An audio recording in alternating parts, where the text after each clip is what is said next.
ओम गणपतये नमः. गणपती बाप्पासाठी खास केला पंचगज्जाचा प्रसाद.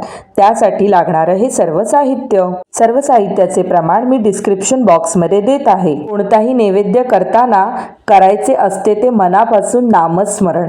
या नामस्मरणाने प्रसाद अतिशय उत्तम होतो. सर्वप्रथम चणे भाजून घेतले, त्यानंतर हिरवे मूग भाजून घेतले, त्यानंतर पातळ पोहे भाजून घेतले, त्यानंतर पॉलिश न केलेले तीळ भाजून घेतले आणि सर्वात शेवटी भाजायचा आहे तो सुकामेवा. या प्रसादात कुठेही पाणी वापरायचे नाही. नारळाचा ओलावा पुरेसा असतो म्हणून हा नारळाचा चव. भाजलेले तीळ कढईतच ठेवले आहेत थंड व्हायला. हिरवे मूग ताटात काढून ठेवले.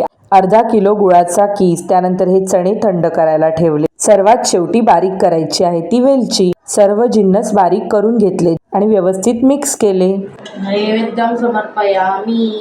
नैवेद्यं समर्पयामि.